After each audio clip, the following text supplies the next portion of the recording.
الرجيم بسم الله الرحمن الرحيم حمدا لك يا ذا الجود والإحسان والفضل والطول والامتنان، وصلاة وسلاما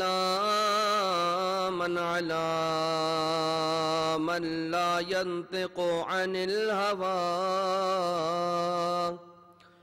إن هو إلا وحي يوحى.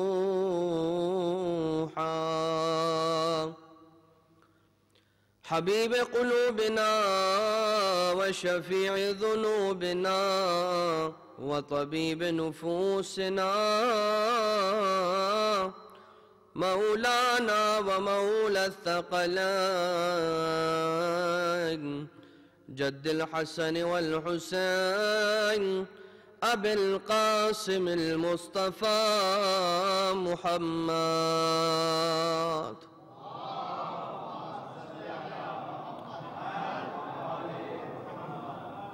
وعلى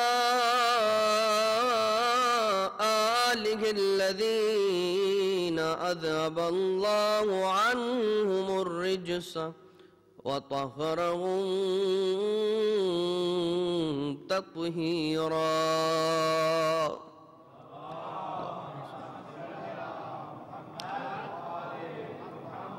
لا سيما على الإمام المنتظر والحجة الثاني عشر، واللعنة الدائمة على أعدائهم أجمعين من الأزل إلى قيام يوم الدين. أما بعد، فقد قال الله تبارك وتعالى في محكم كتابه المبين وفرقانه المجيد وقوله الحق وهو أصدق القائلين. بسم الله الرحمن الرحيم.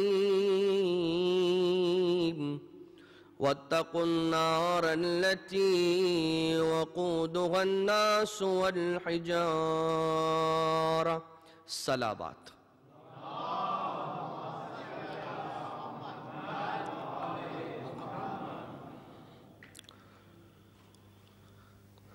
حضرات محترم،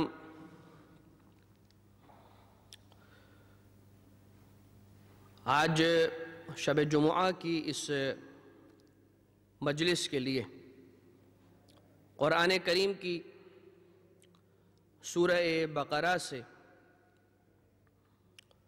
جس آیت وافی ہدایت کا اس کی تلاوت کا شرف حاصل کیا گیا، ارشاد رب العزت ہو رہا ہے کہ ڈرو اس آگ سے، اس نار سے، وَاتَّقُوا النَّارَ الَّتِي وَقُودُهَا النَّاسُ، کہ جس کا ایندھن انسان ہیں، والحجارہ اور پتھر ہیں۔ عزیزان محترم، جس طرح سے آپ کے علم میں ہوگا کہ خدا تعالی نے اس نظام اسلامی کو، شریعت اسلامیہ کو جس انداز سے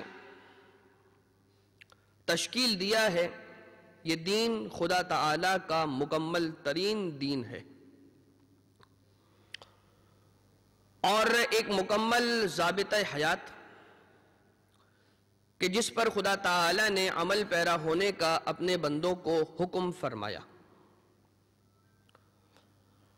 ہدایت کی ذمہ داری خدا تعالی قرآن کریم کے اندر اعلان فرما کر اپنے ذمے لے چکا ہے، یہ کہتا ہوا کہ بسم اللہ الرحمن الرحیم اِنَّا عَلَيْنَا لَلْهُدَى وَإِنَّا لَنَا لَلْآخِرَةَ وَالْأُولَى، کہ بے شک ہدایت کی ذمہ داری ہم پر ہیں، ہم ہوں گے کہ جو تمہاری ہدایت کریں گے، ہر موقع پر تمہیں بتلانے والے ہم ہوں گے کہ دیکھو اگر کبھی خدا کی عبادت کرنے کا موقع آ جائے تو کس انداز سے اس کی عبادت کرنا ہے ہم بتائیں گے. نماز پڑھنا ہے تو کس انداز سے خدا تعالی اور اس کے نمائندگان بتایا کریں گے. اور اصول کافی کی ایک حدیث کا مفہوم یہ قرار پا رہا ہے کہ خدا تعالی نے ہادی کو پہلے زمین پر بھیج دیا، ہدایت حاصل کرنے والوں کو بعد میں بھیجا. اور اس کی مثال ہمارے سامنے ہے کہ جب اس زمین پر دو افراد موجود تھے، یعنی کہ جناب حضرت آدم علیہ السلام اور بی بی حوا، اور ان دونوں میں سے بھی پہلے خلقت حضرت آدم علیہ السلام کی ہوئی ہے، تو یہ دو وہ افراد تھے کہ جن میں سے ایک ہادی تھا، ہدایت کرنے والا، نبی خدا. تو خدا کی زمین کبھی بھی اپنی ہادی سے خالی نہیں رہی ہے، ہدایت کرنے والے موجود رہے ہیں. اور یہ جو نظام ہے خدا تعالیٰ نے جو شریعت اسلامیہ کے نام سے ہم تک پہنچا ہے، بندگان خدا نے ہم تک اسے پہنچایا، تو خدا تعالیٰ نے ہر جگہ پر جب بھی عبادت کرنے کا حکم دیا ہے تو اسے اجتماع کی شکل کے اندر انجام دینے پر زیادہ زور دیا گیا ہے. ممانعت نہیں ہے کہ اگر انسان اکیلا عبادت کو انجام دے گا تو اس کی عبادت باطل ہے، نہیں. بات یہ ہے کہ جس بات پر زیادہ زور دیا گیا وہ یہ ہے کہ اجتماعی شکل میں عبادت کو انجام دیا کرو. اسی لیے دن میں 5 مرتبہ جس سورہ کی تلاوت کی جاتی ہے وہاں پر خدا تعالی نے جس انداز سے ہمیں اپنے آپ کو مخاطب کرنے کا سلیقہ سکھلایا ہے سورہ فاتحہ کی آیتوں کے ذریعے سے،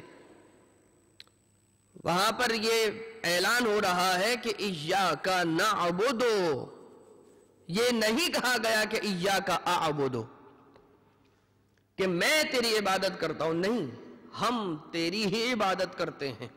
وَإِيَّاكَ نَسْتَعِينُ، اور تجھ ہی سے مدد مانگتے ہیں اور تجھ ہی سے مدد چاہتے ہیں. تو جب دعا مانگنے کا موقع آتا ہے تو خدا تعالیٰ فرماتا ہے کہ دیکھو فقط اپنے لیے دعا نہ مانگو، پہلے دوسروں کے لیے دعا مانگو، پھر اپنے لیے کسی خواہش کا اظہار کرو.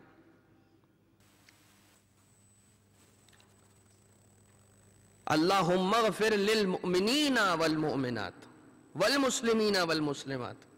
تو کہیں پر والدین کے لیے دعا کا اہتمام کیا گیا، اور جناب سیدہ سلام اللہ علیہا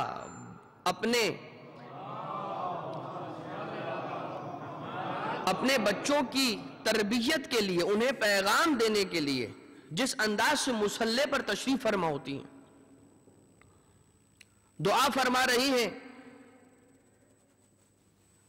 اہل قریہ کے لیے، تمام مسلمین کے لیے، رسول کے تمام چاہنے والوں کو اپنی دعا میں بی بی شامل فرما رہی.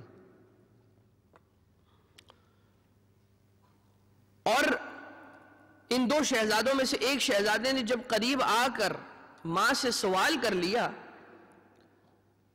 کہ اماں ہمیں بھی دعا میں یاد فرمائیے، تو جناب سیدہ نے یہی جملہ ادا کیا تھا کہ الجار ثم الدار، کہ پہلے پڑوسیوں کو دعا میں یاد رکھو، پہلے دوسروں کے لیے دعا کی جائے، پھر خود اپنے لیے دعا کی جائے. اور وہی حدیث کے جو پچھلی تقریر کے اندر بیان کی گئی تھی، اس کا مفہوم یہی تو ہے کہ جب انسان کسی بندہ مومن، کسی برادر مومن کی حاجت روائی کے لیے گھر سے چلتا ہے تو پھر خدا تعالی پہلے اس کی حاجت کو قبول کر دیا کرتا ہے، اس سے قبل کہ وہ اپنے برادر مومن کی حاجت کو پورا کرے. یہ خدا تعالی نے خاص اہتمام رکھا کہ دیکھو تمہاری حاجت تو پورا ہوگی ہی ہوگی، کیا ہی بہتر ہے کہ اپنی دعا کے ذریعے سے اپنی نیت کو بھی خالص کر لو. کہ پہلے دوسروں کے لیے دعا کرو تاکہ تمہیں دوسروں کی بھی مشکلات اور ان کی مشقتوں اور تکلیف کا احساس ہو جائے. کیونکہ جب تمہیں معاشرے کے اندر رہنے والے افراد کا احساس ہوگا تو تم ان کی خبرگیری کیا کرو گے، ان کے احوال سے اور ان کی مشکلات سے اپنے آپ کو آگاہ رکھا کرو گے، اور تب ہی جا کر تم ان کی حاجت روائی کے لیے آگے بڑھو گے. اور جب تم ان کی حاجت روائی کے لیے آگے بڑھو گے خدا پہلے تمہاری حاجت کو پورا کر دیا کرے گا. یہ اجر ہے تمہارے لیے خدا کی جانب سے.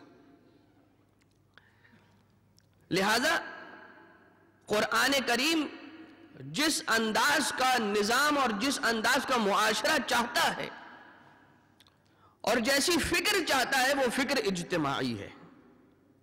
اجتماعی فکر، اجتماعی سوچ، اجتماعی عبادت، اجتماعی دعا. یہی تو کہا جاتا ہے کہ جب انسان نماز کا وقت ہو چکا ہے لیکن اگر ذرا سی تاخیر کے بعد اسے نماز جماعت پڑھنے کا موقع مل رہا ہے تو اسے اس بات کی اجازت ہے کہ وہ اس وقت کے جو تاخیر ہونے والی ہے نماز جماعت کے لیے اپنی نماز کو متاخر کر دے لیکن جماعت کے ساتھ پڑھے. 70 گنا زیادہ ثواب ملا کرتا ہے. اور اس کا راز کیا ہے کہ جب معاشرہ فکر اجتماعی کی بنیادوں پر استوار ہوگا تو نتیجہ یہ سامنے آئے گا کہ جب چونکہ سارے کے سارے ملیں گے ایک دوسرے سے، نماز جماعت میں ملیں گے، ملاقات ہوگی، تو فٹ نوٹ کے طور پر، حاشیے کے طور پر جب سارے ملیں گے تو پھر غیبتیں نہیں ہوں گی کسی اور کی. بات یہ والی ہوگی کہ انسان کو جو تعلیمات اسلامیہ کی بنا پر دروس دیے گئے ہیں ایک دوسرے کا خیال رکھنے کے حوالے سے، انسان ان اعمال کو انجام دینے کی زیادہ سے زیادہ کوشش کرے گا. پھر ہماری مجلسوں کے اندر وہ شکایت نہیں آئے گی کہ جب بھی ہم امام بارگاہ جاتے ہیں تو ایک چیز تو ہمیں کامن نظر آتی ہے، گوسپس بہت زیادہ ہوتے ہیں.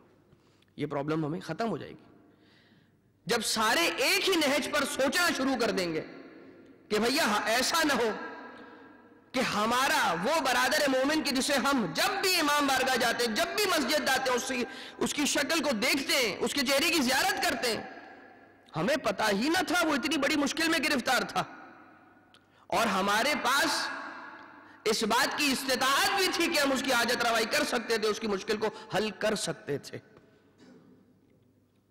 ہر مسئلہ اور ہر مشکل اقتصادی نہیں ہوا کرتی عزیزان محترم.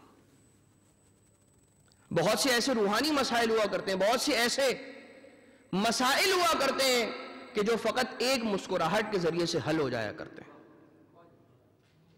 صرف خبرگیری کر لینے سے، باز پرس کر لینے سے، 2 میٹھے بول لینے سے مسائل حل ہو جایا کرتے ہیں، دل صاف ہو جایا کرتے ہیں.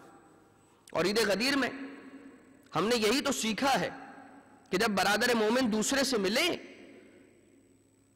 تو آخیتوں کا، وصافیتوں کا، وصافحتوں کا، یہ جو سارے صیغے ہیں اس میں صافیتوں کا کہ کیا معنی ہے؟ میں نے خدا کی بارگاہ میں اپنے دل کو تیری بابت صاف کر لیا، یعنی میرے دل میں تیرے حوالے سے کوئی کینہ نہیں ہے. جب تو بھی علی کی ولایت کا ماننے والا ہے، میں بھی علی کی ولایت کا ماننے والا ہوں، تو پھر آپس میں دلوں میں رنجشیں کیسی؟ اور یقین جانیے ان مسائل کا حل فقط و فقط بات کر لینے کے ذریعے سے حل ہو جایا کرتا ہے. فقط آپس میں اچھی طرح سے بات کر لینا یہ ان مسائل کا حل ہوا کرتا ہے. اور شیطان دوسری جانب کیا کوشش کر رہا ہوتا ہے کہ ان دونوں کو آپس میں بات ہی کرنے نہ دی جائے، بات ہی نہ کر پائیں. جب یہ فلاں کے سامنے آئے تو اس کے ذہن میں یہ خیال ہو کہ اچھا اس نے میرے ساتھ یہ عمل انجام دیا تھا، میں اس سے بات ہی نہیں کروں گا. ہمارے ذہن میں یہی آتا ہے نا، نہیں مجھے اس سے بات ہی نہیں کرنی. ارے بھیا آ جاؤ، اس سے فقط سلام و دعا تو کر لو. نہیں، میں نے بات ہی نہیں کرنا. بس عزیزان محترم، اس دعا کے ساتھ اپنی تقریر کو آگے بڑھائیں گے. بار الہ تجھے واسطہ محمد و آل محمد کا، ہم اہل بیت کے چاہنے والے ہیں، اتنی بڑی شخصیتوں کے ماننے والے، ہمیں ان چھوٹے چھوٹے مسائل سے باہر آنے کی توفیق عنایت فرما. بہترین معاشرے کو استوار کرنے کی کہ جو تمام مومنین کی تعاون کے بغیر نہیں ہو سکتا، ہم سب کو توفیق عنایت فرما. اور وہ نہج اور وہ راستہ اور وہ سبیل کہ جو اہل بیت علیہ السلام ہمیں تعلیم دے گئے ہیں کہ اس راستے پر چلو کامیاب ترین معاشرہ تشکیل پا جائے گا، اس راستے پر چلنے کی ہم سب کو توفیق عنایت فرما۔ تو ضمناً یہ جو ساری باتیں آ گئیں، شریعت یہ چاہ رہی ہے کہ فکر اجتماعی رہے اور ہر کوئی اپنے مقاصد اور اپنی ذاتی اغراض کی بنا پر زندگی نہ گزارے، فقط و فقط اپنے ذاتی اغراض کو نظر میں رکھتا ہوا زندگی نہ گزارے، اجتماعی نظر ہو، اجتماعی سوچ ہو، سوشل ویلفیئر کی فکر کو ذہن میں رکھتا ہوا آگے بڑھے۔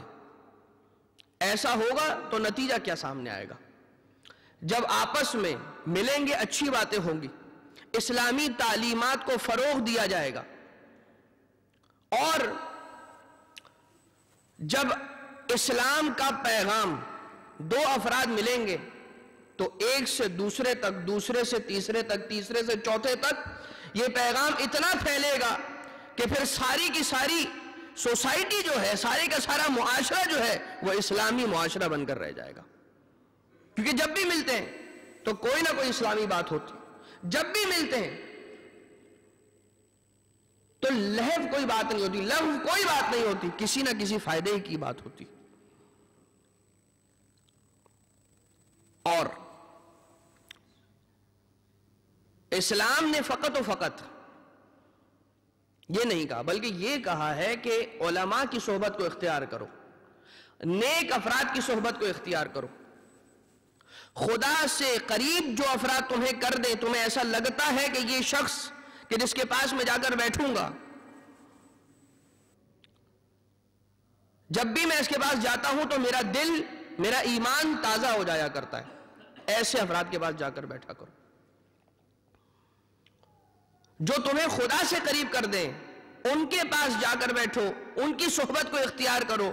جو تمہیں دنیا سے قریب کر دیں، ان سے یہ نہیں کہا کہ دور ہو جاؤ، بلکہ یہ کہا کہ ان کے پاس جاؤ تاکہ تم انہیں اللہ سے قریب کر دو۔ اور فقط و فقط یہ نیک افراد وہی نہیں ہوا کرتے کہ جو حیات ہیں اور زندہ ہیں، وہ نیک افراد کے جو حیات ہیں، زندہ ہیں، ان کے پاس بھی جاؤ، اور جو اس دنیا سے رخصت ہو گئے ہیں ان کے بھی روضے پر جاؤ اور انہیں کہو جا کر السلام علیکہ یا امیر المؤمنین، میں آیا ہوں آپ پر سلام پیش کرنے کے لیے۔ میں نے اپنی ساری زندگی آپ کی تاریخ کو پڑھا، آپ کی سیرت کو پڑھا، جب بھی میں نے پڑھا ایک نیا پیغام میں نے اپنی حیات کے لیے پا لیا۔ میں آج آیا ہوں آپ کے روضے پر آپ کو سلام پیش کرنے کے لیے، مولا میرا آپ پر سلام ہو۔ لہذا وہ نیک افراد اور وہ خدا کے نیک بندے جو حیات ہیں ان سے بھی ملو، اور جو اس دنیا سے رخصت ہو گئے ان سے بھی ملو۔ اور یہ ساری کی ساری سیرت طیبہ، چاہے وہ ختم مرتبت کی ہو، چاہے وہ 12 اماموں کی ہو، چاہے وہ 14 معصومین کی ہو، چاہے وہ انبیاء کرام کی ہو، یہ ساری کی ساری زندگی ان افراد کی ہمارے اور آپ کے لیے تو نمونہ عمل ہے۔ اور رسول گرامی قدر کی تو شریعت وہ شریعت ہے کہ جو کامل ترین شریعت ہے اور تمام تر شریعتوں پر حاوی ہے، کہ جس کو خدا تعالیٰ نے اپنے کمال تک پہنچایا اور جس دین سے خدا تعالیٰ راضی ہو گیا۔ اب جب یہ بات کی جاتی ہے تو بعض اوقات اور بعض افراد کی طرف سے، خاص طور سے خاص قسم کی فکر رکھنے والے، بلکہ اگر یہ کہا جائے کہ کوئی اگر نیک کام اور کوئی اچھا کام کرنا ہو تو اس کے 10 راستے ہیں، لیکن اگر کسی کام کے نہ کرنے کا انسان نے ارادہ کر لیا تو پھر اس کے 10 بہانے ہیں۔ لیکن یاد رکھیے گا کسی کام کے نہ کرنے کے اگر 10 بہانے ہیں تو اسے انجام دینے کے 100 راستے ہیں، 1000 راستے ہیں، اور وہ راستے اہل بیت علیہ السلام بتا گئے۔ فقط و فقط ضرورت اس بات کی ہے کہ ہم ان کی حیات پر اس نظر سے توجہ کریں۔ ہمارے استاد یہ کہا کرتے ہیں کہ سیرت امیر المومنین علیہ السلام انسان پڑھے اور اس انداز سے پڑھے، یہ دیکھنے کے لیے کہ مولا نے اپنی حیات طیبہ کے اندر کس انداز سے فیصلوں کو لیا ہے. کون سا موقع تھا, مولا نے کیا فیصلہ لیا, کیا مشکل آئی تھی, اس مشکل کو مولا نے کیسے حل فرمایا. انسان کی جو ڈیسیجن میکنگ پاورز ہیں وہ بہت زیادہ تیز ہو جایا کرتی ہیں. اس انداز سے تو پڑھے انسان کہ سیرت امیر المومنین, بلکہ اگر یہ کر لیجئے کہ جو دعائیں ہیں مفاتی ہم سب کے پاس موجود ہے, اور وہ مفاتی کی جو ترجمہ شدہ مفاتی ہے وہ بھی ہمارے پاس موجود ہے. وہ دعائیں کہ جن دعاؤں کے اندر خاص طور سے امام زین العابدین علیہ السلام کی جو 15 مناجات ہیں, مفاتیح الجنان کے اندر, ان کا انسان مطالعہ کرے اس نیت سے کہ آج ہمیں ترجمہ پڑھنا ہے. آپ یقین جانیے صحیفہ سجادیہ ہمارے پاس موجود ہے, نہج البلاغہ ہمارے پاس موجود ہے, قرآن کریم ہمارے پاس موجود ہے. یاد رکھیے گا, قرآن کریم کی عربی کی تلاوت فرمائیے معجزہ ہے, ترجمے کی تلاوت کیجئے فائدہ ہے. کوئی تلاوت نہ کیجئے, اگر ایسا موقع آ گیا ہے کہ آپ تلاوت نہیں کر پا رہے ہیں تو فقط قرآن کریم کو کھولیے اور اس پر نگاہ کیجئے, مفید ہے, آنکھوں کے نور کا اضافہ ہے. لیکن ان تمام چیزوں سے استفادہ تو کرے انسان. آپ فقط یہ سوچئے, اگر میں چلے ان ایپلیکیشنز کا نام نہیں لیتا میں, ہم آج کل موبائل ایپلیکیشنز اتنی ساری آ گئی ہیں, انہوں نے ہمیں سوشل بنا دیا ہے, اور سوشل بنا دیا ہے, قریب والوں سے دور کر دیا ہے, دور والوں سے قریب کر دیا ہے. یہ انشاءاللہ اس کا تفصیلی بیان کل کی مجلس میں آئے گا کہ جب تربیت اولاد کے حوالے سے چند بیانات آپ کے گوش گزار کیے جائیں گے. کیا کیا جاتا ہے, ہم اتنے طویل میسیجز پڑھتے ہیں, اتنے طویل رسالے آتے ہیں ہمارے پاس, میسیجز آتے ہیں, ہم پورے میسیجز پڑھتے ہیں. آخر میں کیا لکھا ہوتا ہے کہ اس پورے میسیج کے پڑھنے کا شکریہ, آپ نے ہمیں وقت دیا, ٹائم ضائع کر دیا ہم نے. تو جب انسان لہویات اور جس کا کوئی فائدہ نہیں ہے اس میں اتنا وقت ضائع کرتا ہے, تو قرآن کریم کی وہ آیتیں کہ جو نور ہے, جن سے نور نکل رہا ہوتا ہے, جو دل کو زندہ کر دیا کرتی ہیں, چہرے کو منور کر دیا کرتی ہیں, آنکھوں کے نور کا اضافہ کر دیا کرتی ہیں, انسان کے اعضاء و جوارح سے ہدایت کو اور نیک اعمال کو صادر کروا دیا کرتی ہیں, کیوں نہیں ہوتا کہ ہم اس کو بیٹھ کر پڑھیں سکون کے ساتھ, اس لیے, اس نیت سے کہ وہ میرا مولا کہ جو خود ہی فرماتا ہے کہ جب میں چاہتا ہوں کہ اپنے رب سے بات کروں تو نماز کے لیے مصلی بچھا لیتا ہوں, اور جب میرا دل یہ چاہتا ہے کہ خدا مجھ سے بات کرنے لگے تو میں قرآن کریم کھول کر پڑھنا شروع کر دیتا ہوں. تو ہم اتنے لوگوں سے چاہتے ہیں کہ وہ ہم سے بات کریں, کسی کا دل نہیں ہوتا کہ خدا کی گفتگو سنیں. وہ کلام کے جو معجزہ ہے, ہدایت سے پر کلام. تو بس عزیزان محترم, ان افراد سے بھی ملے کہ جو نیک ہیں اور حیات ہیں, اور وہ افراد بھی کہ جو اس دنیا سے رخصت ہو گئے مگر اپنی ساری زندگی وقف کر گئے اہل بیت علیہم السلام کی تعلیمات کے مطابق ان کی اطاعت کرنے کے لیے, اور ان کی حیات پر, ان کی تعلیمات پر اپنی زندگیوں کو قربان کر دیا, اور ساری زندگی وہی کیا جو خدا نے, اس کے رسول نے اور ان کی آل نے چاہا. ہمارے پاس کچھ مثالیں, جناب سلمان فارسی رحمت اللہ تعالی علیہ. جناب سلمان فارسی, آپ ابتدا سے دائرہ اسلام میں تو نہ تھے, مگر کتابوں میں ملتا ہے کہ کبھی بھی آپ نے سورج کے سامنے سجدہ نہیں کیا, اور کہیں کہیں پر آپ کی وصایت کے بارے میں بھی کچھ اذکار کتابوں کے اندر ملتے ہیں کہ چند مؤرخین نے آپ کو چاہے نچلے درجے ہی کا صحیح وسیع حضرت عیسیٰ قرار دیا ہے. آپ کی عمر 350 سال کی, 350 ایئرز. جناب سلمان کی عمر 350 سال تقریباً. تو اتنی طویل عمر پانے والے جناب سلمان اب ایک عرصہ انہوں نے گزارا ہے اور انتظار میں, رسول اکرم کے انتظار میں اپنی زندگی کو کاٹا ہے. اور یہ معاملہ کب سے شروع ہوا تھا, رسول کا انتظار کرنا انہوں نے کب سے شروع کیا تھا.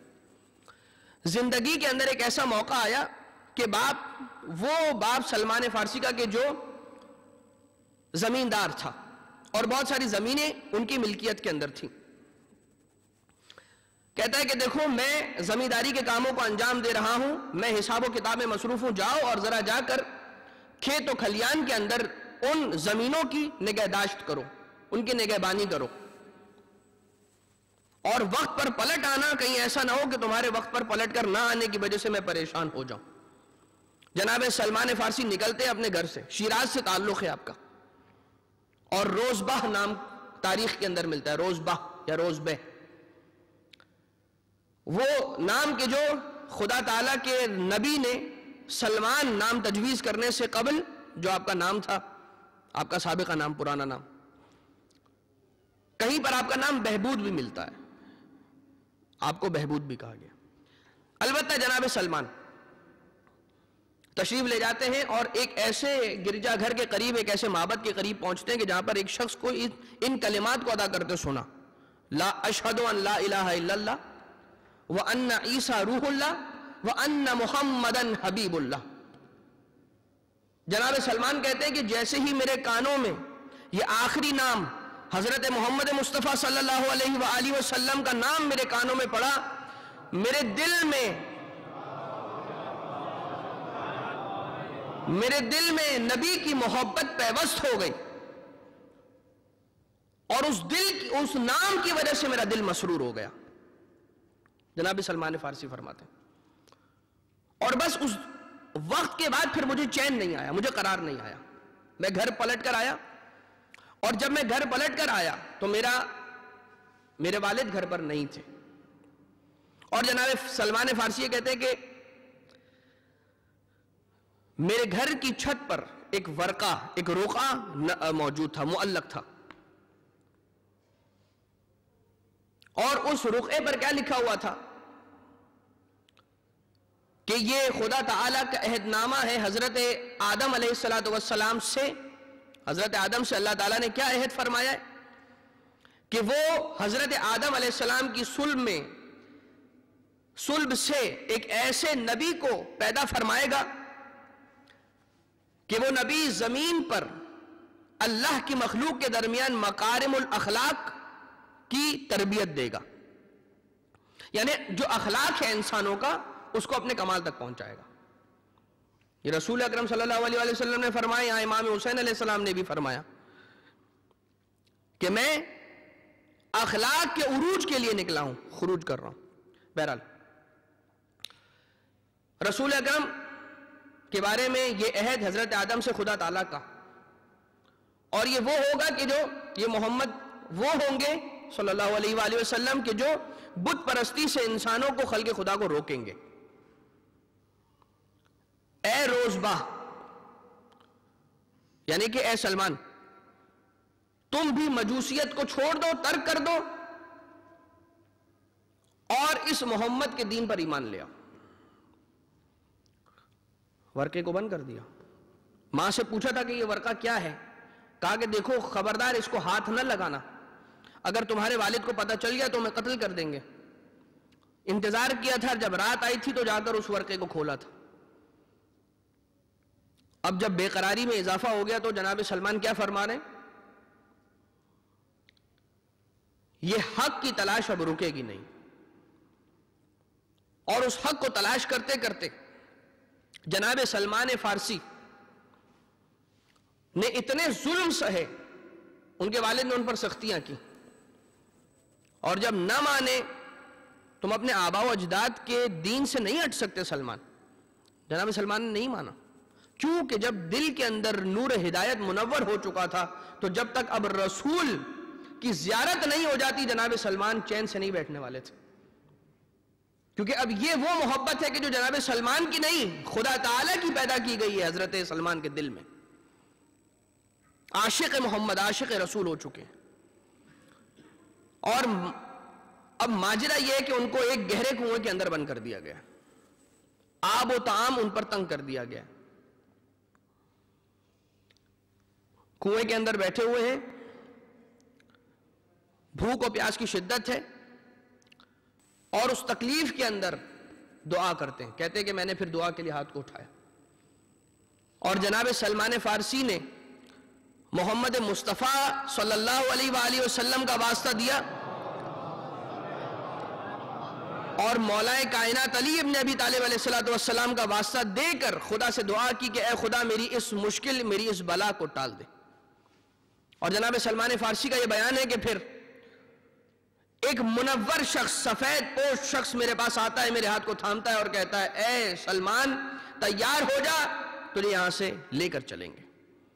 اور یہاں سے چلنے کے بعد ایک راہب کے حوالے کیا، وہاں پر وہ 2 سال رہے، بہت مختصر کرتے ہوئے.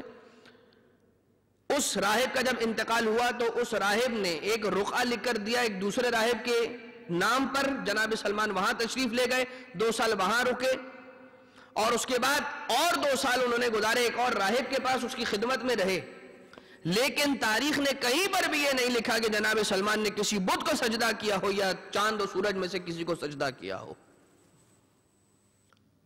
جناب سلمان اگرچہ اس وقت اسلام پر فائز نہیں ہے، رسول کا کلمہ نہیں پڑھا، رسول اس وقت دنیا میں ہی نہیں آئے، رسول اس وقت دنیا میں ہی تشریف نہیں لے کر آئے، مگر جو تیسرا راہب تھا وہ جناب سلمان سے کہتا ہے کہ دیکھو اب میرا انتقال ہونے والا ہے، مجھے غسل و کفن دینا اور مجھے اس انداز سے دفنا دینا.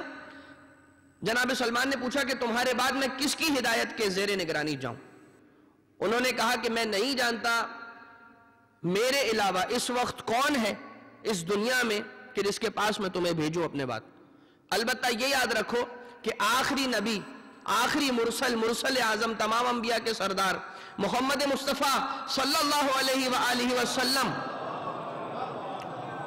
کی ولادت کا وقت بہت قریب ہے اور تم یقیناً ان سے متصل ہو جاؤ گے.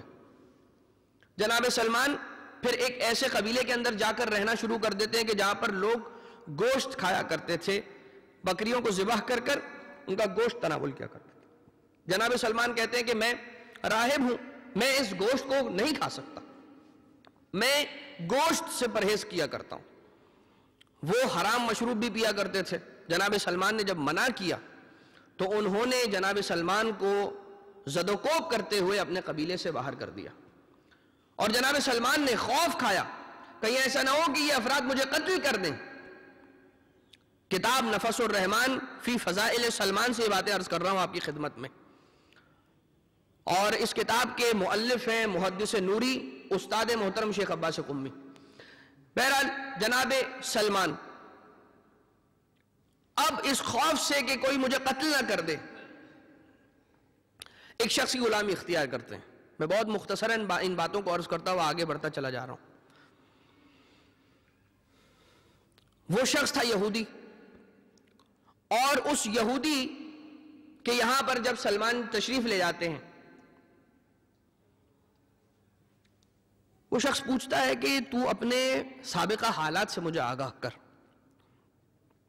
جناب سلمان یہ فرماتے ہیں کہ میرا اور کوئی قصور نہیں ہے جز اس کے کہ میرا دل مائل ہے آخری نبی کہ جس کی بشارت خدا کی سابقہ کتابوں کے اندر بھی آ چکی ہے، محمد مصطفیٰ صلی اللہ علیہ وآلہ وسلم ان کا محب ہو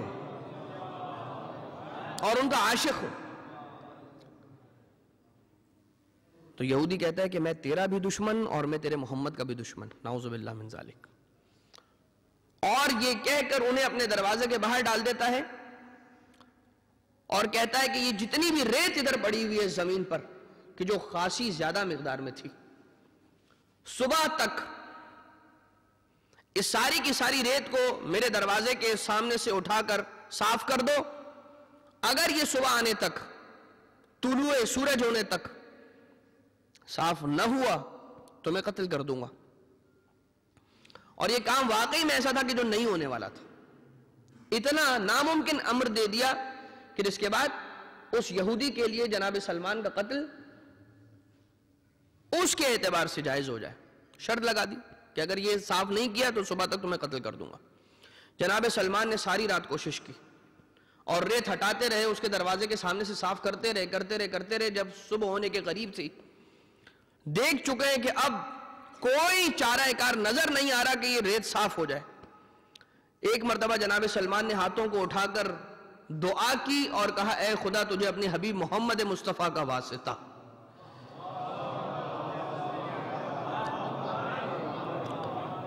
اتنے میں آندھی چلتی ہے، تیز ہوائیں چلتی ہیں اور ساری کی ساری ریت وہاں سے ہٹ جاتی ہے، صاف ہو جاتی ہے. وہ ہوا اڑا کر لے جاتی ہے اپنے ساتھ ریت کو.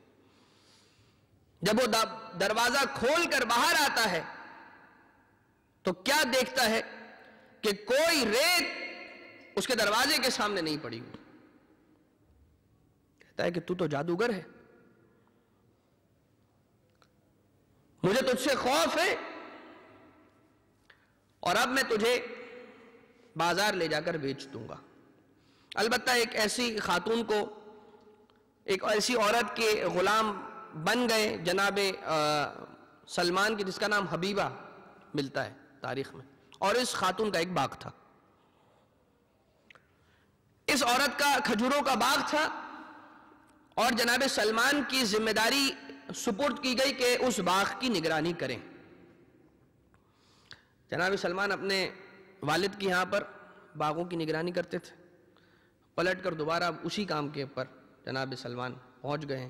اس عورت کی باغوں کی نگرانی کے لیے جناب سلمان کو فائز کیا گیا. کھجوروں کا باغ ہے اور اس خاتون کی غلامی میں ہے جناب سلمان، اور اپنے فرائض کو انجام دے رہے ہیں. ایک ایسا دن آیا کہ جس دن اس عورت کے باغ کے اندر 7 افراد آتے ہیں. زید، حمزہ، عقیل، مقداد و بوذر، حضرت محمد اور علی ابن ابی طالب علیہم السلام.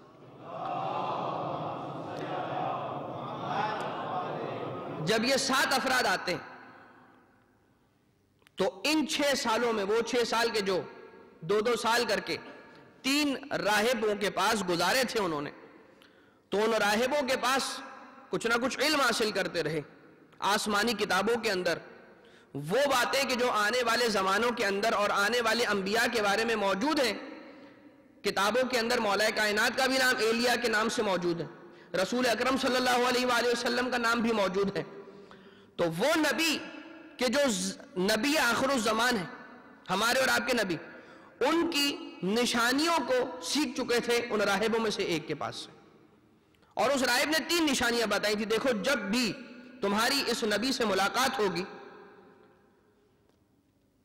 تو تم اس انداز سے اس نبی کو پاؤ گے کہ ان کے سر اقدس کے اوپر آسمان بادل سایہ فگن ہوگا، بادلوں کے سائے میں رسول ہوں گے. اور دوسری نشانی یہ ہوگی کہ وہ کبھی بھی صدقہ قبول نہیں کریں گے، ہدیہ قبول کر لیں گے. اور تیسری نشانی یہ ہوگی کہ ان کی پشت مبارک پر مہر نبوت نصب ہوگی. اب یہ تینوں نشانیاں ان کے ذہن میں تھیں. جب جناب سلمان نے دیکھا تو ایک مرتبہ رسول اکرم کی جانب اور تمام اصحاب رسول کی جانب کھجوروں کے تشت کو پیش کیا، یہ کہہ کر کہ کھجوریں تناول فرمائیے، صدقہ ہے. رسول اکرم نے اس سے قبول کی، ہاتھوں میں لیا اس تشت کو، اور بجز مولا کائنات کے تمام کو پیش کی، اور ان افراد نے، ان اصحاب نے اسے تناول کیا. پھر جناب سلمان نے ایک اور تشت کہ جو خرموں سے پور تھا اسے لیا اور رسول اکرم کی خدمت میں پیش کیا اور کہا کہ یہ کھجوریں تناول فرمائیے، ہدیے کے طور پر آپ کی خدمت میں پیش ہے. رسول اکرم نے اور مولا کائنات نے علیہ السلام نے ان دونوں نے کھجوروں کو اٹھایا اور بسم اللہ کہہ کر تناول فرما لیا. جب یہ 7 ہستیاں تشریف لائی تھیں، دیکھ چکے ہیں کہ بادل ان پر سایہ فگن ہے. اب کہ جب رسول اور ان کے ساتھ موجود یہ 6 افراد پلٹنے چاہتے ہیں اور اپنے واپسی کے سفر کو اختیار کرتے ہیں تو کیا دیکھا کہ جناب سلمان پیچھے پیچھے چلے جا رہے ہیں. تو نشانیاں مل چکی ہیں، مہر نبوت کے سلسلے میں تشریف لے جا رہے ہیں. تو رسول اکرم آگے آگے ہیں، سلمان آپ کے پیچھے پیچھے ہیں۔ ایک مرتبہ جب پلٹ کر دیکھا تو سلمان سے پوچھا نہیں، کہا سلمان تم کیا مہر نبوت کی تلاش میں میرے پیچھے آ رہے ہو؟ اور ایک مرتبہ اپنے بازوؤں سے پیرہن کو ہٹایا اور جناب سلمان نے جو ہی مہر نبوت کی زیارت فرمائی، ایک مرتبہ قدموں میں گر گئے اور کہا یا رسول اللہ مجھے کلمے کی تعلیم فرمائیے۔ جناب سلمان کو خدا کے رسول نے اٹھایا، سینے سے لگایا اور کہا اے سلمان آج سے تمہارا نام سلمان ہے، اے روزبہ آج سے تمہارا نام سلمان ہے، یا اے بہبود آج سے تمہارا نام سلمان ہے۔ جا کر اپنی مالکن سے سوال کرو کہ محمد ابن عبداللہ نے یہ سوال کیا ہے، کیا تم اپنے اس غلام کو فروخت کرنے پر راضی ہو؟ وہ خاتون کہتی ہے کہ میں ایک ہی شرط پر اپنے اس غلام کو آپ کے حوالے کروں گی، 400 درخت خورموں کے، کھجوروں کے 400 درخت آمادہ چاہیے، تیار ہو جائیں، ابھی تیار نہیں ہے۔ کتنا عرصہ لگے گا ان 400 کھجور کے درختوں کو پکنے میں اور تناور درخت ہونے میں اور پھل دینے میں؟ جب تک یہ 400 درخت تیار نہیں ہو جائیں گے سلمان کو نہیں لے جا سکتے۔ اور وہ 400 درخت بھی ایسے کہ جن میں سے 200 زرد رنگ کی کھجوریں دیتے ہوں اور 200 سرخ رنگ کی۔ تو آپ صاف الفاظ میں کہہ دیجئے کہ میں بیچنے پر راضی نہیں ہوں، میں فروخت کرنے پر راضی نہیں ہوں۔ جناب سلمان تشریف لے گئے اور وہی جواب رسول اکرم کی خدمت میں عرض کیا، مولا کائنات علیہ السلام کی جانب دیکھ کر کہا کہ یہ مسئلہ اور یہ معاملہ تو بہت آسان ہے، اے علی 400 کھجور کی گٹھلیاں جمع کرو اور انہیں ابھی اسی وقت بونا شروع کر دو۔ رسول اکرم کے حکم پر مولا کائنات نے ان 400 گٹھلیوں کو جمع کیا اور ایک ایک کو بویا، جیسے جیسے پانی ڈال کر آگے جایا کرتے تھے تو سابقہ کھجور کا بیج ایک تناور درخت کی شکل اختیار کرتا جاتا تھا، اور دیکھتے ہی دیکھتے 400 کے 400 درخت تیار ہو گئے، ان پر پھل آمادہ ہو گئے۔ اور جب اسے بلایا تو اس نے دیکھا، حیرانیت ہو گئی، اور حیران ہونے کے بعد فقط ایک ہی بات کہی کہ یہ سرخ کھجوریں تو ٹھیک، مگر ان کھجوروں پر مجھے زرد رنگ نہیں نظر آ رہا۔ لالچ اور طمع کو دیکھیے، اور توجہ اس شخصیت کی طرف نہیں ہو رہی کہ جس شخصیت کے دستے کرم کا یہ نتیجہ ہے، کہ جن کے ہاتھوں کا یہ برکت ہے۔ اگر توجہ ہے تو اپنے کھجوروں کی طرف۔ اور جناب رسول اکرم نے کے حکم سے جناب جبریل امین تشریف لے کر آتے ہیں، اور آنے کے بعد جب اپنے پروں کو ان کھجوروں سے مس کرتے ہیں تو ان پر زرد رنگ آ جاتا ہے، اور یہ سارا کا سارا جو اس کا ایک تقاضا تھا وہ پورا ہو جاتا ہے۔ جناب سلمان کو یہ کہتے ہوئے رسول کے حوالے کرتی ہے، ٹھیک ہے، میرے لیے تم سے زیادہ اور تمہارے محمد سے زیادہ میری کھجوریں محبوب ہیں۔ جناب سلمان نے دونوں ہاتھوں کو اٹھایا، رسول کے قدموں میں گرے اور کہا اے عورت جان لے، آج کے دن میرے لیے تجھ سے زیادہ اور اس تمام دنیا سے زیادہ جو محبوب چیز ہے وہ میرا نبی محمد مصطفیٰ صلی اللہ علیہ وآلہ وسلم۔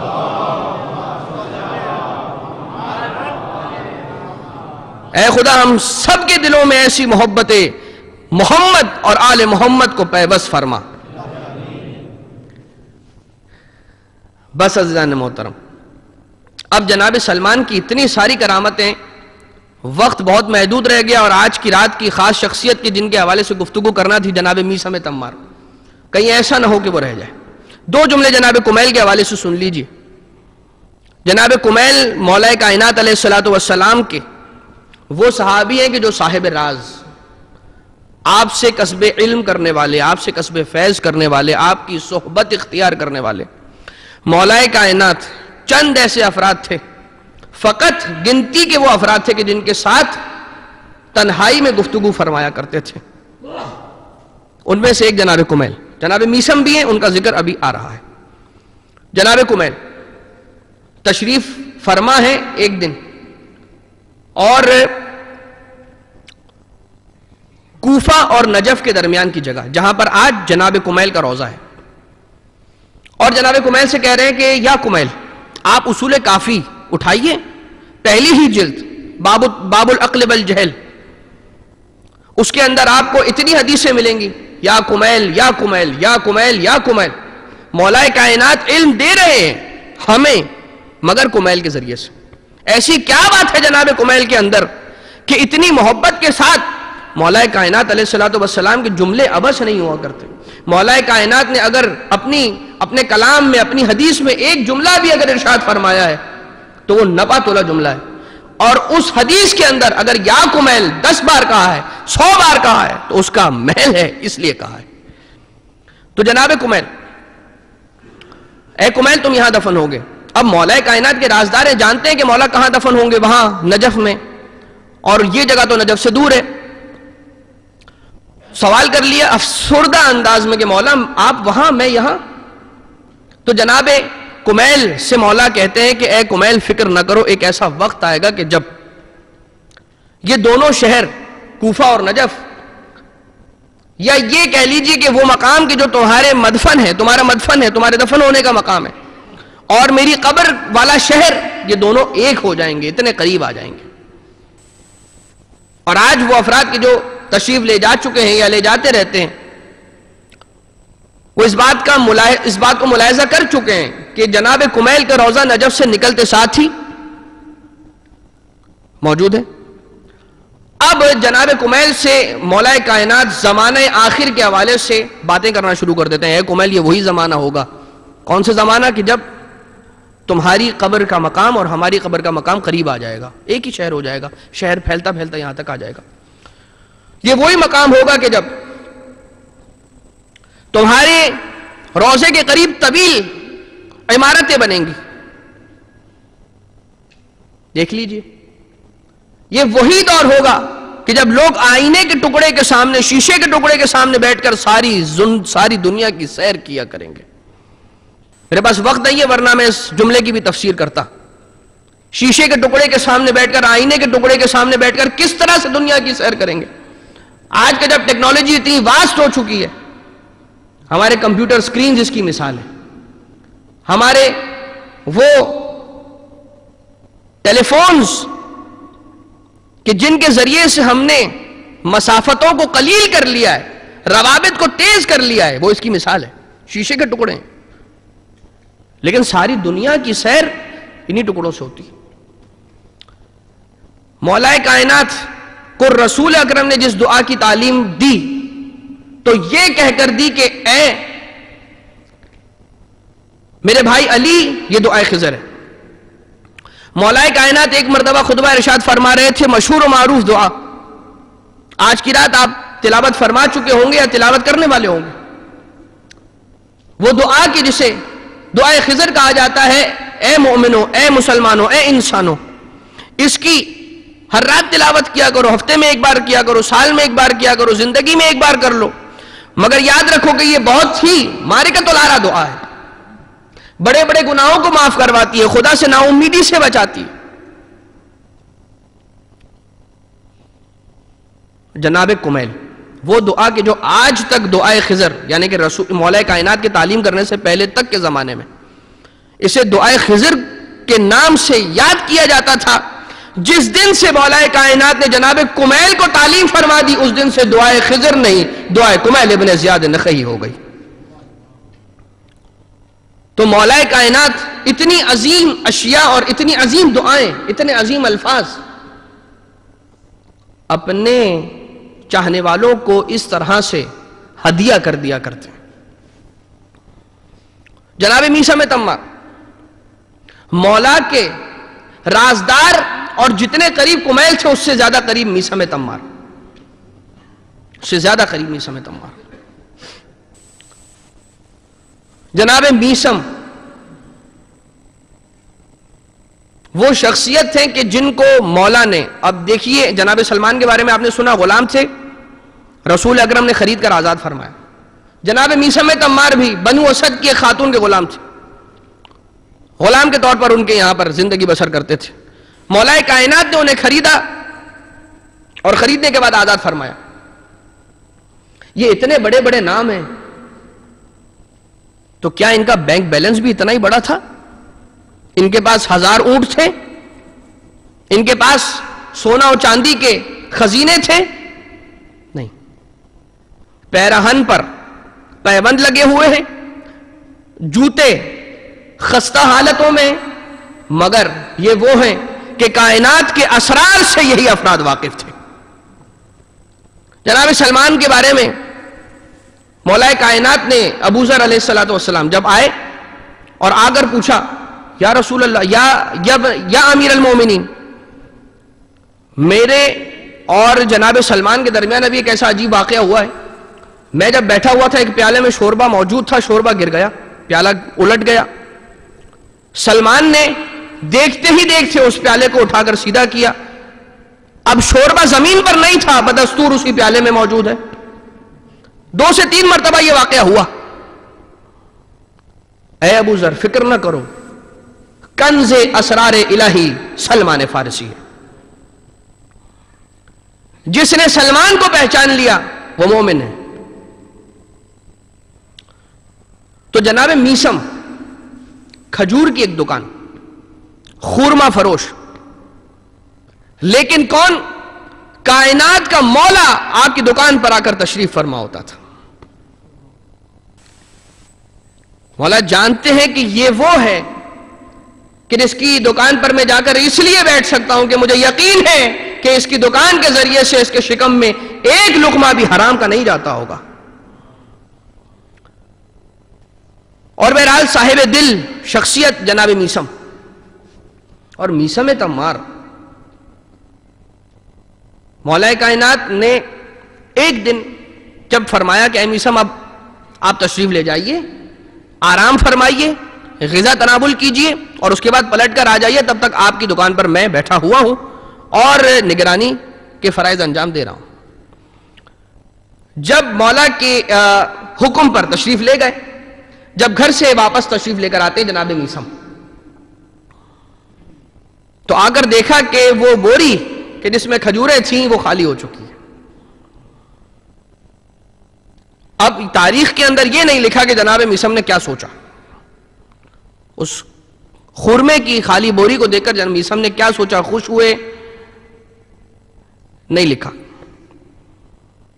باتوں باتوں میں جناب میثم نے کچھ نہیں کہا. جناب میثم نے، مولا کائنات نے خود سامنے سے کہا، اے میثم دیکھو آج کتنا بڑا کام سر انجام پایا ہے. ایک سائل آیا تھا تمہاری دکان پر اور سوال کر رہا تھا، علی نے یہ جو بوری کے اندر جتنے بھی خورمے تھے سارے کے سارے راہ خدا میں اسے عطا کر دیے. جناب میثم مسکرائے اور مسکرانے کے بعد مولا کائنات علیہ السلام کی جانب اس مسکراتے ہوئے چہرے کے ساتھ سوال کیا، یا امیر المؤمنین، میرا آپ سے اور کوئی سوال نہیں ہے، فقط اتنا کہوں گا خدا کی خوشنودی کے لیے اس دروازے پر آنے والے سائل کو کچھ عطا کر کے بھیجا تھا. ہاتھ میرے پھیلے ہوئے ہیں، ایک سائل اور آپ کے سامنے کھڑا ہوا ہے، اسے بھی کچھ خدا کی خوشنودی کے لیے عطا کر دیں. میثم مولا سے کہہ رہے ہیں کہ مجھے بھی خدا کی خوشنودی کے لیے آپ کچھ عطا کریں امیر المومنین. یہ تو دنیا کی دولت ہے، یہ تو ختم ہو جائے گی، اس سے کتنا منافع کما لے گا میثم. اور واقعی میں جب مولا نے کچھ دیا تو انمول چیز عطا کر دی. آؤ میثم گلے لگ جاؤ. سینے سے لگایا اور سینے سے لگانے کے بعد جناب میثم کو ایک علم ہدیہ کر دیا، علم المنایا والبلایا. یہ علم المنایا والبلایا کیسا علم ہے؟ موت اموات کا علم، وہ علم کہ جو خدا تعالیٰ نے کسی کو نہیں دیا. راسخون فی العلم کی منزل پر فائز ہونے والے معصومین فقط کو عطا کیا ہے. کہ کب کسے موت آنے والی ہے کوئی نہیں جانتا، معصومین جانتے ہیں. یا وہ کہ جو معصومین سے ایسے لگے ہوئے ہیں کہ جیسے میثم ہے، سلمان ہے، کمیل ہے، مقداد ہے، بوزر ہیں، عمار ہیں، حر ہیں. تو یہ وہ افراد ہیں کہ جن کو خدا تعالیٰ نے وہ علم عطا کیا. اور جناب میثم کو جب علم اموات اور آئندہ زمانے میں ہونے والے احوال کا علم حاصل ہو گیا تو جب بھی کوئی شخصیت سامنے آتی تھی تو وہ اگر چاہتے تو پتہ لگا لیا کرتے تھے کہ اس کی زندگی میں آئندہ زمانے میں کیا واقعات پیش ہونے والے. اسی اسنا میں ایک دن کوفہ کے شہر میں، آپ کی دکان کوفہ میں ہی تھی، آپ رہنے والے کوفہ کے تھے، تو جناب میثم گھوڑے پر سوار ہیں اور گلیوں میں کوفہ کی سیر فرما رہے ہیں، کسی منزل کی طرف جا رہے تھے. سامنے سے دیکھا کہ ایک اور سواری پر گھوڑے پر سوار جناب حبیب ابن مظاہر کے جو یقیناً آپ سے عمر میں بڑے تھے تشریف لے کر آ رہے تھے. اور جب یہ دونوں سواریاں قریب آئیں ایک دوسرے کے تو ایک نے دوسرے کو اس طرح سے سلام کیا. جناب حبیب نے پہلے سلام کیا.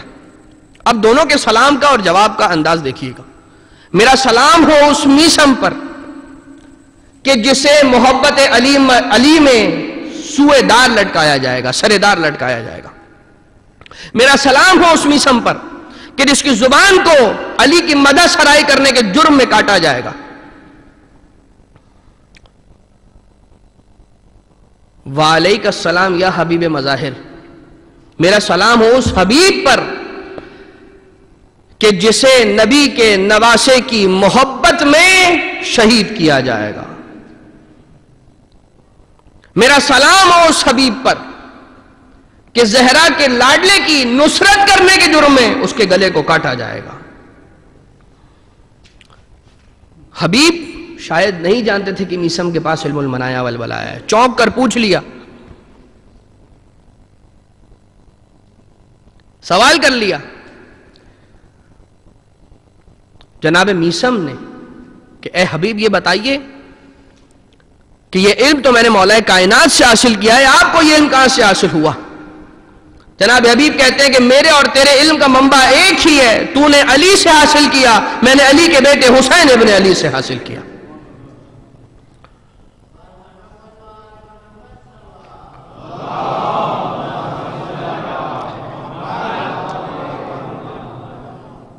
تو جناب میثم کو ایک مرتبہ مولا اپنے ساتھ تشریف لے جا چکے تھے اور کناسا کے مقام سے گزر رہے تھے جو تاریخ کے اندر علاقے کا نام لکھا ہوا ہے. کوفہ ہی کے اندر، کوفہ سے باہر نکل کر ذرا. اے میثم کیا کرو گے اس دن کہ اگر تم سے وہ شخص کے جو بدکار عورت کا بیٹا ہے تمہیں بلائے اور تم سے کہے کہ علی سے بیزاری کا اعلان کرو، کیا کرو گے اے میثم؟ جناب میثم فرماتے ہیں بغیر کسی جھجک کے اور بغیر کسی توقف کے، یا علی میں ہرگز آپ سے بیزاری کا اعلان نہیں کروں گا.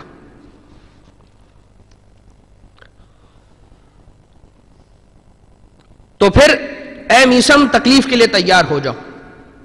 آقا حق پر آنے والی تکلیف کتنی ہی بڑی کیوں نہ ہو، اس اجر کے سامنے تو معمولی سی ہی ہوتی ہے کہ جس کو خدا تعالیٰ عطا کرنے والا ہے. میں ثابت قدم رہوں گا، آپ سے بیزاری ہرگز نہیں کروں گا. تو پھر سن لو اے میثم، اگر تم مستقر رہے اور ثابت قدم رہے اس تکلیف پر تو تم جنتی ہو، جنت کی بشارت کو سنو اور تم ہمارے ہی درجے میں ہمارے ساتھ جنت الفردوس میں ہوگے. اور میثم دیکھ لو یہی وہ مقام ہے، یہی وہ درخت ہے کہ جہاں پر لا کے تمہیں سولی دی جائے گی، درخت پر لٹکایا جائے گا، سولی دی جائے گی. بس اس دن سے مولا کہ اس فرمان کو اپنے ذہن میں رکھتے ہیں اور علم المنایا والبلایا تو جانتے ہیں، آئندہ کے زمانے کے حالات سے واقفیت تو تھی ہی. تو جب بھی اس قریے کے اس چودھری کے قریب سے یا اس جلاد کے قریب سے یا اس سپاہی کے قریب سے گزرا کرتے تھے تو یہ کہا کرتے تھے کہ اے شخص یاد رکھنا ایک وہ دن آئے گا کہ جب تو میرے تعاقب میں نکلے گا اور کچھ دن تک تو مجھے تلاش کرتا رہے گا، اور چند دنوں بعد جب میں تیرے ہاتھ آؤں گا تو ہی ہوگا کہ جو مجھے ابن زیاد کے دربار میں حاضر کرے گا۔ ابن زیاد مجھ سے بیزاری، علی سے بیزاری کا تقاضا کرے گا، میں علی سے بیزاری کو قبول نہیں کروں گا، اس جرم میں وہ مجھے سردار لٹکا دے گا اور مجھے سولی دے کر میرا قتل کر دے گا۔ تو کبھی عمرو ابن حریث نامی شخص کہ جس کے گھر کے بالکل سامنے یا اس کے گھر کے بالکل جوار میں وہ درخت موجود کہ جس کی مولا ان کو معرفت کروا چکے جناب میثم کو، آتے ہیں عمرو ابن حریث کے قریب اور آ کے کہتے ہیں کہ اے عمرو، اس دن کہ جس دن میں تیرا پڑوسی بنوں گا ایک اچھے پڑوسی ہونے کا ثبوت دینا۔ عمرو ابن حریث اس بات کو نہیں سمجھ پاتا۔ عمر کہتا ہے کہ کیا ہی خوب ہوگا کہ جس دن تو ہمارے محلے میں آ جائے۔ وہ شاید یہ سوچ رہا تھا کہ جناب میثم کوئی زمین خریدنے والے ہیں، کوئی گھر خریدنے والے ہیں اس کے محلے میں۔ اور جب جناب میثم کا وہ وقت آیا کہ جب انہیں گرفتار کیا گیا اور گرفتار کرنے کے بعد حاضر کیا گیا، تو جناب میثم آتے ہیں اور آنے کے بعد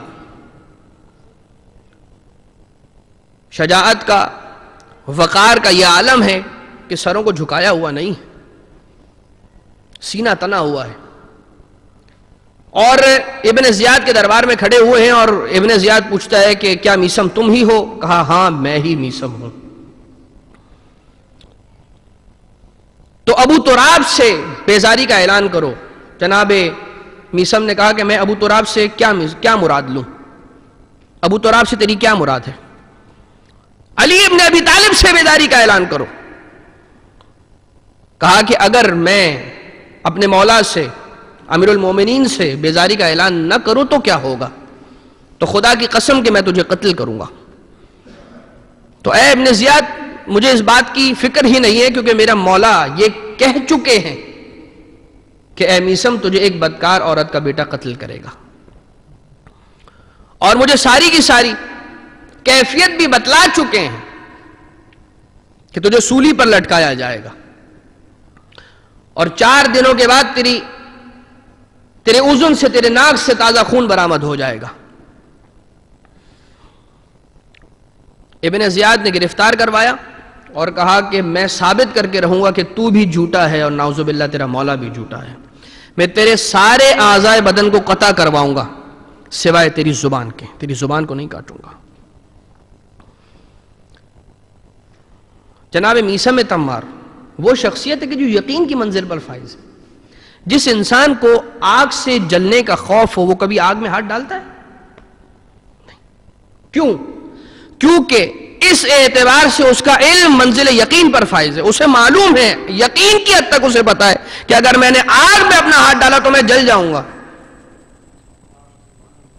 معصوم اسی انداز کے معصوم ہے کہ ان کا علم ہر اعتبار سے اتنے یقین پر ہوتا ہے، انہیں معلوم ہے کہ اگر میں اس گناہ کا ارتکاب کروں گا تو لازماً خدا ناراض ہوگا، خدا کی معصیت ہوگی اور میری روح پر برا اثر پڑے گا، اس لیے وہ اس گناہ کے قریب ہی نہیں جاتے۔ وہی مثال کہ جو ہماری ہے، آگ سے دور رہتے ہیں، کوڑا کرکٹ اٹھا کر نہیں کھاتے۔ جناب میثم یقین کے اس منزل پر فائز ہیں، کوئی خوف نہیں، اور جب انہیں درخت پر لٹکایا جانے لگا تو فقط ایک ہی جملہ کہتے ہیں، میثم کہتے ہیں کہ اگر تم سارے کے سارے جمع ہو ہی گئے ہو اے تماشائیوں تو ایک پردیسی کا تماشا دیکھنے سے بہتر ہے کہ علی کے کچھ فضائل سنتے چلے جاؤ۔ مولا کائنات کے فضائل کو ایک مرتبہ، مولا کائنات کے فضائل کا وہ سمندر زبان میثم تمار سے جاری ہونا شروع ہو گیا،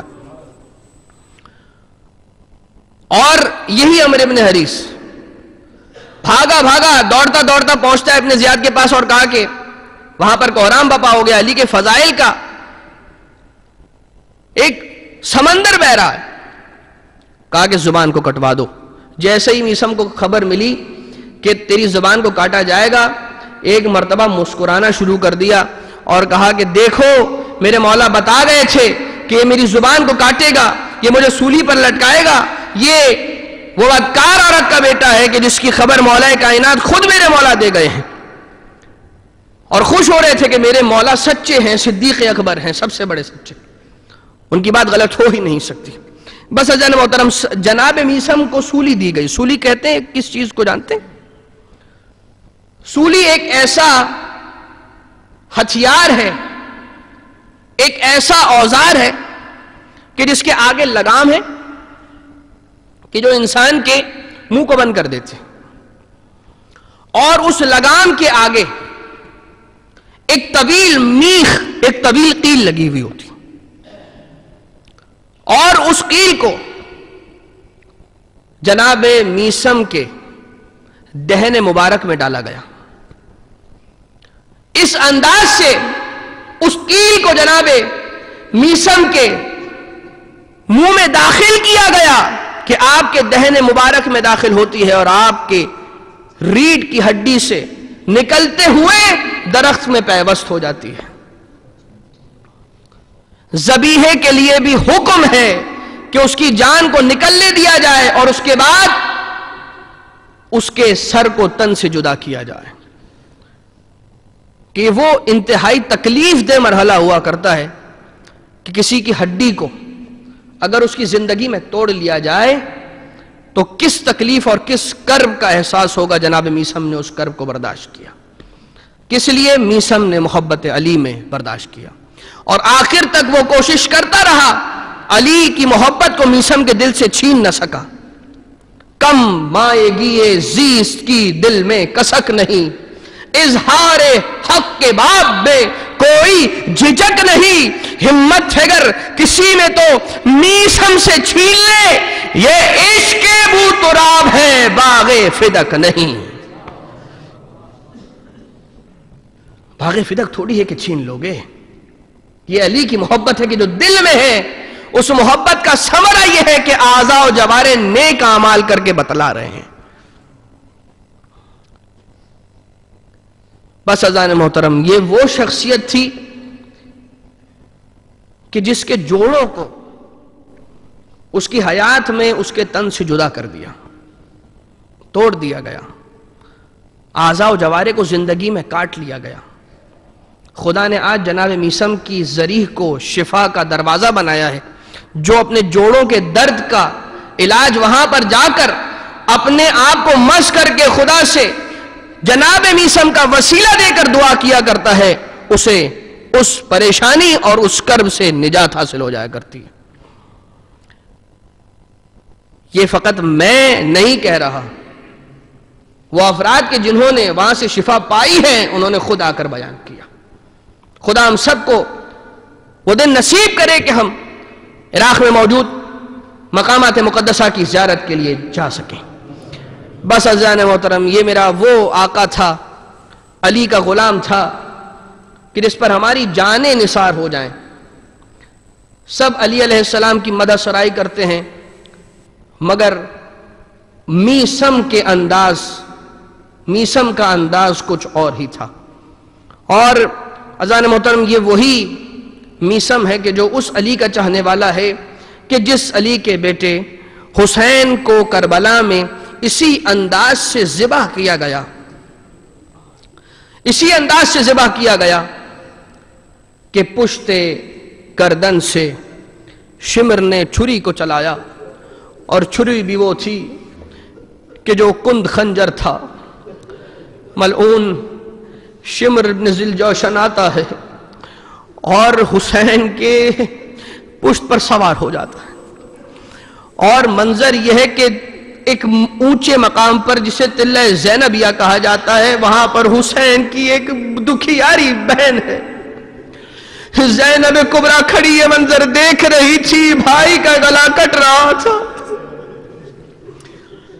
عزیزان محترم، وہ وقت تھا کہ جب کربلا میں سرخ آندھیاں چلی ہیں، مگر ہاں عزیزو، اس کے علاوہ ایک اور وہ موقع آیا کہ جب اسی حسین کا بیٹا بیمار امام سید سجاد اب کربلا سے کوفہ اور کوفہ سے شام کی منزلوں کو طے کر رہا تھا، مگر آقا کے گلے میں توق ہے، ہاتھوں میں بیڑیاں ہیں، پاؤں میں زنجیریں ہیں، جب میرا آقا زین العابدین مدینہ منورہ پہنچا ہے، ایک مرتبہ منحال آتا ہے اور آنے کے بعد اپنے امام کو اپنے گلے سے لگاتا ہے، اپنے سینے سے لگاتا ہے، مگر کیا دیکھا؟ آقا زین العابدین ہے۔ منحال سے کہا، منحال ذرا آرام سے گلے لگ، ذرا آرام سے مصافحہ کر۔ ارے توق کی وہ زحمت و مشقت تھی، ارے اس توق نے زین العابدین کے گلوے مبارک کے گوشت تک کو ہٹا دیا۔ آقا نے اپنی پیرہن کو ہٹایا، کیا دیکھا؟ حسین کا لال زین العابدین ہے، گلوے مبارک پر سے گوشت ہٹ چکا ہے۔ واہ سجادہ، واہ حسینہ، واہ محمدہ۔ عزیزان محترم، اس قلیل تبسل کے واسطے سے خدا تعالیٰ کی بارگاہ میں متوسل ہوتے ہیں۔ امام حسین علیہ السلام سے شب جمعہ بھی ہے، اپنے آپ کو حاضر کیجئے سرزمین کربلا پر۔ اللہم صل علی محمد وآل محمد یا ابا عبداللہ یا حسین ابن علی ایہا الشہید ابن رسول اللہ یا حجت اللہ علی خلقہ یا سیدنا ومولانا انا توجہنا واستشفعنا وتوسلنا بك إلى الله وقدمناك بين يدي حاجاتنا يا وجيها عند الله